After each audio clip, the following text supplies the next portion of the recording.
Մերոնք GTM կայքի եթերում ես շարունակում եմ։ Մերոնք շարքը բարև ձեզ։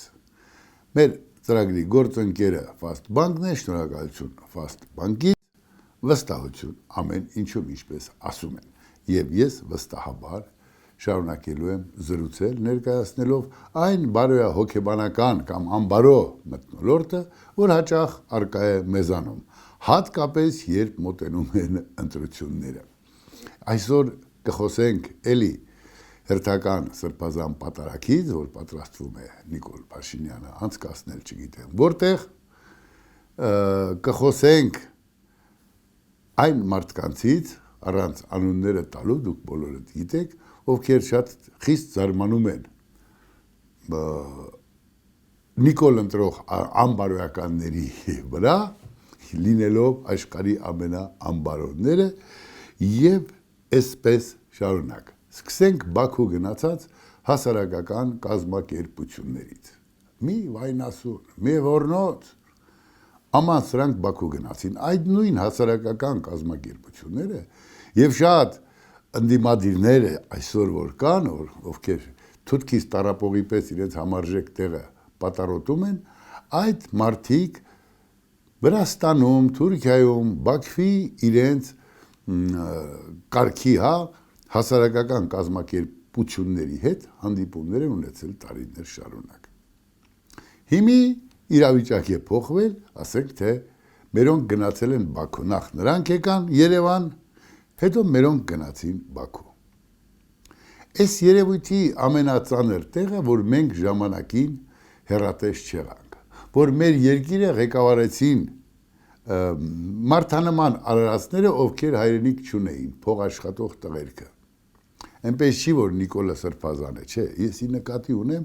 մենք երբ որ հաղթանակած էինք, մենք կարող էինք կազմակերպել,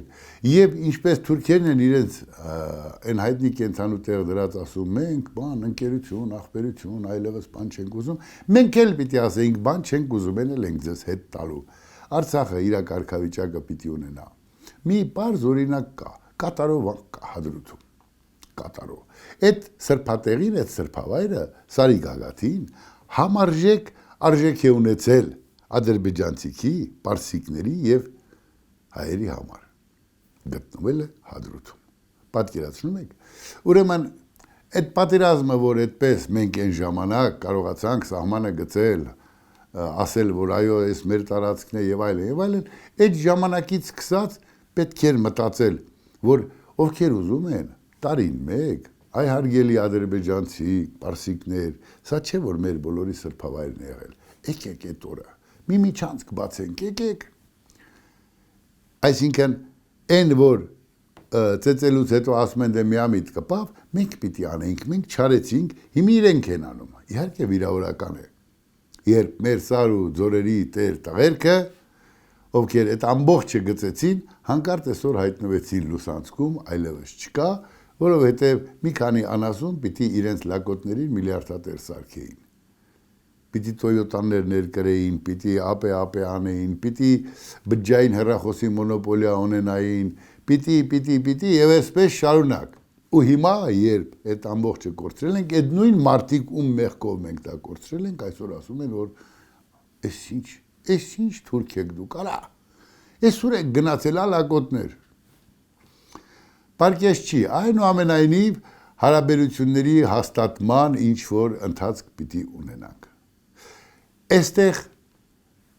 գանք Նիկոլ Փաշինյանին, հետո կշարունակենք մնացածով։ Ինչու համար։ Սկզբունքի գուցե բացակայության համար լրագրող Թաթուլ Հակոբյանը մի հետարքիր գրառում էր արել, ասում էր այն ժամանակ, որ Նիկոլ Փաշինյանը ասենք ասում էր, որ Արցախը Հայաստանը եւ վերջ, բոլոր իր համախոհների համար դա միակ ճշմարտությունն էր։ Հետո որ ասեց, չէ, Արցախը Ադրբեջան է, հիմա էլ դա է ճշմարտությունը։ Եվ այսպես շարունակ սկզբունքի բացակայությունը գործում է, այսինքն պահի հարմարվողականությունը։ Արժանապատիվ ժամանակ պիտի այդ հարմարվելու բանը տային, երբ որ մենք էինք որոշողը, ցավոք սրտի, երբ որ մենք ուժ ունեինք, երբ որ մենք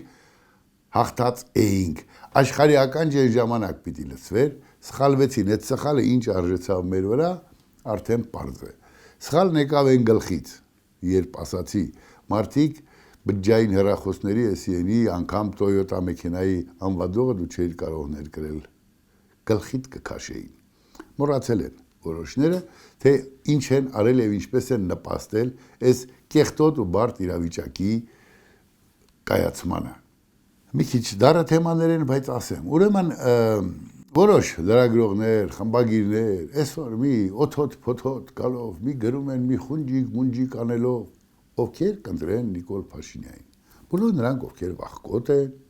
բոլոր նրանք, ովքեր տղամարդ չեն, բոլոր նրանք, ովքեր թուրք են, եւ այսպես շարունակ։ Բայց մոռանում են, թե ինչպես են իրենք ստեղծել նախ այդ մթնոլորտը։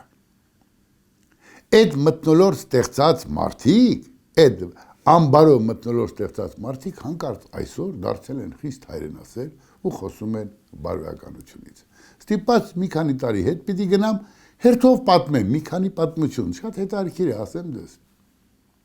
Գնացել էի Գյումրի, տարիներ առաջ, դեռ Սերժիկ Սարգսյանը տխրահարչակ նաչալնիկ էր, նախագահ էր։ Գնացել էի Գյումրի, Գյումրու քաղաքապետի հետ խոսքի եկանք։ Ինքն ինձ ասաց, ես իրան, մի քիչ էլ այնպես ասած, իրար բզբզեցինք, հաջորդ օրը եւ ասեմ պատճառն ինչ էր, Գյումրու քաղաքապետը այսպես ընդհանուր արհամարանքով խոսեց լրագրողների մասին, թե լրագրողներից սիրտս խառնեգը։ Ես էլ դենտեղ լրագրող էի, ասացի, պարոն Ղուկասյան, խոսքը մեր մեջ մեր ուշքն էլ քաղաքապետերի համար չի գնում։ Վերջը, խոսքի եկանք, շատ խոսեշիշը գլխիդ կուտամ, ես համարժեք պատասխան տվեցի, այդպես իրար գլխով տվեցինք, ես ու Վարդան Ղուկասյանը։ Հաջորդ օրը Վարդան Ղուկասյանին գնացի տեսնելու, ասացի, մի երկու բաժակ գիրով ենք, ես հաշիվ չի, Վարդան Ղուկասյան, վաղը գալիս եմ, իրար հետ զրույց անենք։ Այլ լեզվով ասած, արի մի հատ հասկանանք, ապես ինչ էիր խոսում։ Հաջորդ օրը որ գնացի, Վարդան Ղուկասյանն ասաց, դե գիտես, լրագրող կա ու լրագրողներ, իմ մասին վատ հոդված են գրում։ Կանչում եմ, հետին հայոյանքներ տալիս, մի քանի $100 ավել մտցնում գրպանը, գնում է հակառակն է գրում։ Չեղանը դոնք վատ մարդիկ կամ վատ մարդու տղա, ասացի եղան, բայց կան նաև այդպիսի քաղաքապետներ, հետո ինչ։ Ես ձեզ ասում եմ, այ ընդհանուր եկեք մի ասեք, դուք ասում եք ընդհանուր։ Երկու ընկեր ունեմ, ինձ համար այդ ընկերները թանկ են։ Ծիծաղեց, հանեց մի թերթ, անունը չեմ տալիս, որտեղ գրված էր։ Երեք, արդեն, այդ երեկվա արածը արդեն տպված էր թերթերից մեկում։ Եվ ինչ էին գրել, որ երեք Գյումրիում իշխանական, ես արդեն իշխանական էի փրեն ժամանակ, հին ընկերների ակումբ հաղորդաշարն էի վարում, իշխանական լրագրողին Գյումրիում ստորացրել են։ Զանգեցի, տեսա այդ խմբագրին, այդ թերթի, ասի լսի տղա ջան, երիտասարդ, մի զանգին զաներ, ասեր քեզ ինչքան են ստորացրել եւ ինչով, լավ է որ անունս չես գրել, բայց դու գիտեիր իմ մասին է խոսքը, երդվել էի քեզ որտեղ տենամ մի ապտակ հասցնեմ, բայց իրավիճակը մի քիչ փոխվել չեմ ուզում, բայց ուզում եմ հասկանամ, քեզ մայր էին հայհոյում, ես պաշտպանել եմ, քեզ ու քո նմաններին, բա գլխավոր խմբագիր ես։ Այս մարդը երկար մտածեց, ինչ պատասխանի եւ այսպես աչքերի այսպես sense բաներով ասաց, հայ, ես չեմ գել, էդ են անասունն ա գրել, մի ինչ որ ընկերոջ ինքը իսկույն փուրը տվեց։ Այս մթնոլորտը ստեղծող մարդիկ այսօր խոսում են սրբություններից։ Ավելին, մի ուրիշ խմբագիր գրել է, ասացի, ով նրան ընտրի SN է։ Ուրեմն թերթում իմ մասին, երբ ես իշխանությունների դեմ, դեռ 10 իշխանությունների դեմ որն է, երբ ասում էի, լսեք մարդ եղեք, անասուն մի եղեք, մի պղծեք երկիրը, իմ դեմ աշխատում էին եւ ուրեմն մեկը գրել է մի հոդված, Վանաձորում փնտրեցինք, ազատամարտիկ Սուրեն Սարգսյան չգտանք, թե ես ինչ կապ ունեմ Վանաձորի ազատամարտիկների հետ չգիտեմ, այսինքն կապ ունեմ իմ եղբայրներն են, բայց ես Վանաձորի չեմ, ոչ էլ այնտեղ ծնվել եմ, ոչ էլ այնտեղ մեծացել եմ։ Այդպես մի մատնագիր է գրված մի թերթում,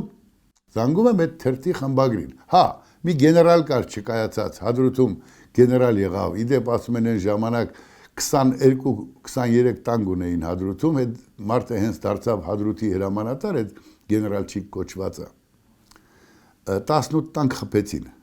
թշնամիները իր փայլուն օպերացիաների արդյունքով։ Մի խոսքով, այս ողորմելին էլ մի կողմից էր գրել ով է այդ Սուրեն Սարգսյանը, փնտրում ենք տես կրվող չեն գտել։ Հերաձայնեցի այդ թերթի խմբագրին ով գրել էր, ասացի, էս ինչ եք գրել։ Բա Սուրեն ջան, եթե ուզում ես դու էլ արի հակառակն աս, այսինքն այդ թերթի խմբագրի համար շատ կարևոր էր, որ մեր շամպես կրվածնի, որ ես ինձ թույլ տամ ինչ որ լակոտ լուկուտի պատասխանեմ, թեկուզ գեներալի համազգեստով, որպեսզի ինքը իր թերթը կարողանա լավ տեղավորի։ Հիմա այս թերթի խմբագիրը գրում է, թե ինչքան անբարո մարդիկ, ասենք, թե Նիկոլին ձայն կտան։ Լինելով անբարոյական, պահվածքովի նկատի ունեմ այդ սրբազան դաշտը պղծող հերթական թերթ պահող լրագրողը։ Մի ուրիշ թերթի խմբագիր, իքական սերից էլի, այսպես ասեմ, մեկ արական էր, երկուսը իքական։ Մի ուրիշ թերթի խմբագիր, հոդված եմ ուղարկել, մի լրագրող, վաստակավոր ճակերտների մեջ, հերթական անգամ հետույք էր մտել գործող իշխանություններին, Սերժիկին, Ռոբիկին, բան, այսպես։ Լավ էր մտել էլի իր բնավորության համաձայն, ասացի դե քու նմանները պղծել են ժուրնալիստիկան։ Լրագրությունը դա չի։ Ուղարկել եմ, որ այդ հոդվածը տպեն, այդ թերթի խմբագիրը տեսնում եմ հաջորդ օրը հոդվածը տպված չի, հեռաձայնում եմ, ասում եմ, բայ այս ինչու չեք տպել, ասում է, բայց դրանք մեր ընկերներն են, անհարմար է, ասացի, աղջիկ ջան, ախր լրատվությունը դա իմ օգու չի, դա ճշմարտությունն է, հասարակության պահապան շունն ենք մենք, որ խախտվում է, պիտի հաչենք, եթե այնտեղ ընտրակեղծարարին մի լրագրող ասում է լավ տղա է, դա չի կարող լավը լինել։ Հետո այդ անվան հետ կապված, որ այդ երկու տողը գրել էի, այդ մարդը ինձ մի օր տեսավ, բա դու իմ դեմ բան ես գրել, այս աղջիկն էլ ինձ ասեց, որ իմ դեմ գրել ես։ Քիչ է ինքը չէր տպել, նաև մատնել էր։ Այս տեսակի լրագրողներն ու գլխավոր խմբագիրները դեռ կան, դեռ իրականություն են։ Եվ այս տեսակը հիմի համախմբել է այն մյուս տեսակի մոտ ու ասում է, «Օլո, Նիկոլը թուրք է, այդ դուք ինչ եք, կներեք։ Նիկոլը թշնամի է, Նիկոլը էս է, լավ, էլի էս է են է, բայց ձեզ ինչ, չէ որ դուք ամենաանբարոյականն եք եղել։ Եվ այս մթնոլորտը եթե վատն է, դուք եք զարգացրել։ Հիմի նորից դուք ձեր տեսակով առանց անհարմար զգալու կային լրագրողներ կամ լրագրողիկներ, լակոտ լուկուտներ, ովքեր ասում էին ռուսը թշնամի է, ռուսի անուն չտաս։ Ռուսը սենց, հիմի դարձել են ռուսի շունը։ Այսինքն ոչ թե գաղափարն է առաջնորդել, այդ անտեր պարունակությունը։ Եվ այդ պարունակությամբ շարունակում են թերթեի տպում, ես էլ ասեմ էլի, իմ տուն ունեի, գրավ էի դրել, գումար վերցրել, հանգիստ խրոխտ, որ ասում, ես ինչ իմանամ Փեսամիշիկը ինչպիսի մաֆիա է կազմակերպում։ Ուրեմն իմ խմբագիրներին, թերթի աշխատող, ամեն առավոտ ասում էի, ես ինչ կրպակներից սպառում եք բոլոր թերթերը։ Ամեն կրպակ մի 7-8 թերթեր ստանում, ասում էի առեք, ասում էի հասկանալ։ Մեկ էլ ամիսը լրացավ, պարզվեց, որ ինչքան թերթ ուղարկել եմ, այնքան հետ է գնացել, ասացի ոնց կարող է հետ գնալ, ես իմ խմբագիրները ամեն օր այս կրպակից և այդպիսի մի 10 կրպակից իմ բոլոր թերթերը սպառել եմ, են այստեղ ինձ մոտ դրած է, ասացի նարի հաշվի, գնացի հաշվեցի սաղ թերթերը տեղում են, այստեղ մի եզրակացություն կա, Փեսամիշիկի և նմանատիպների հանձնարարությամբ այդ թերթը ավելի շատ են տպել, հետո ինձ վնաս տալու շատ հանգիստ վնաս տվեցին, դու տեղ կործրեցի և այլն, ոչինչ, մենք սաղալնենք, ինչպես ասում են, ականջը կանչի Փեսամիշիկի և մնացած խմբագիրների, ովքեր այդ մասին գիտեին, լռեցին։ Հիմա նրանք կամ պաշտոնի են, կամ ընդդիմադիր են, շարունակում են սրբազան պայքարը։ Ուխտին նստած կուզեք ուզանելը լավ բան չի, ոչ մի տեղ չի տանելու։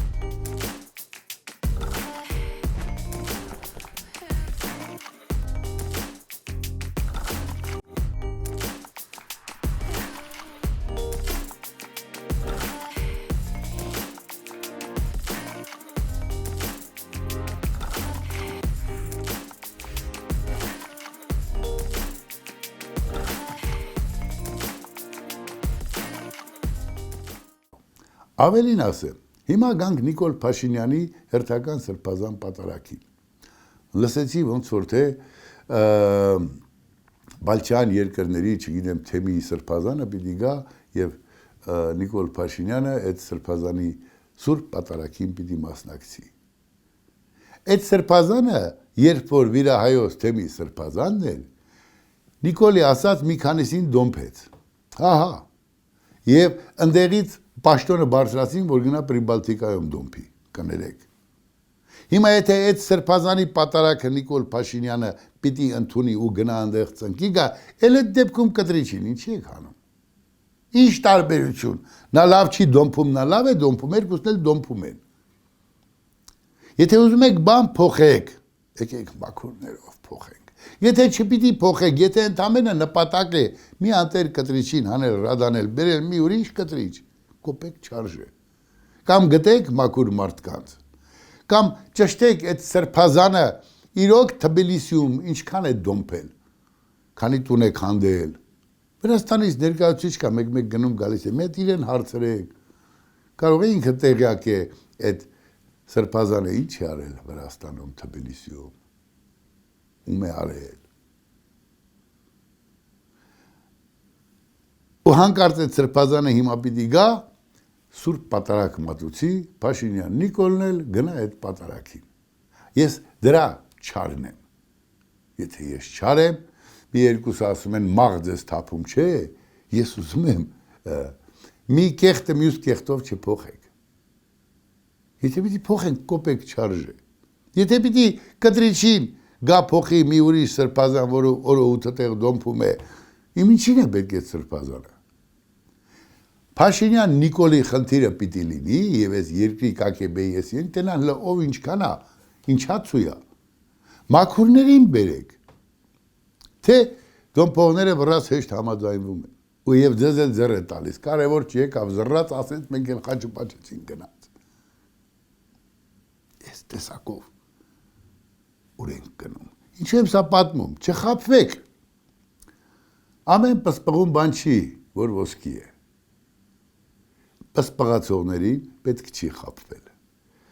Ընտրություններին, այսպես ասած ընթരാճ, սկսում են հանկարծ լրբերը սրբի տեսքով դայլայլել։ Գլխավոր խմբագիրները, բարոյականությունը, սերը, չէ հա։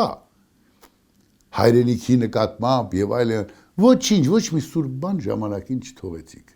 Հիմա դուք էլի գլխավոր խմբագիրներ եք, ոմանք էլ նախկին, ու շարունակում եք լոլո փաթաթել այս ժողովրդի վզին։ Կգա ժամանակ ժողովրդն իր բնազդով կիմանա ինչ անի։ Այդ մեր ձևով շարժմանն էլ ասեմ, էլի։ Ես Սամվել Կարապետյանին անձամբ չեմ ճանաչում, էական էլ չի։ 2 կոպեկ կամ 12 կոպեկ փող ես տվել։ Քու կնգած նկարն ինչի ես տարել վեհարանում դրել, որ այդ դոմ փող կաթողիկոսը րոպեի մեկ դեր սապատին նայի։ Ինչ իմաստը որն է։ Արածդ բարեգործության իմաստը որն է, քու տիկնոջը նկարը ինչ գործ ունի տերտերանոցում։ Լավ ես արել, փող ես տվել։ Հոգուտ համար ես տվել։ Այդ նկարի լինելիությունը հենց խոսում է այդ փոքրոքության մասին, ես ցավում եմ։ Հայաստանը բիզնես կենտրոն չի, բիզնես անելուց բացի Հայաստանը նվիրյալների տեղ պիտի լինի, որ այս մի պուճուր երկիրը կարողանանք նվիրյալներով պահել։ Նվիրյալ էին այն տղերքը։ Ես ձեզ ասեմ, այն սկզբից նվիրյալ էր նաև Մանվել Գրիգորյանը եւ շատ տղերք։ Քաղաքական իշխանությունները բոլորին փչացրին, պղծեցին, դարձրեցին, չգիտեմ, ապե, թե վեր չտայիք իրենց կրակած փամփուշտն ու փամփուշտին համարժեք կապրեին հարգանքով եւ կլինեին կենթանի օրինակ։ Քաղաքական իշխանությունները պղծեցին եւ դեռ մինչ օրս շարունակում են պղծել, ասեմ ձեզ։ Եթե երեկվա Դոմփող Սրբազանը պիտի այսօր ինչ թե ասենք կտրիչին դեմ լինելու գա պատարակտա այդ պատարակն էլ Նիկոլ Փաշինյանն ընդունի, ես ոչ մի լավ բան չեմ տեսնում։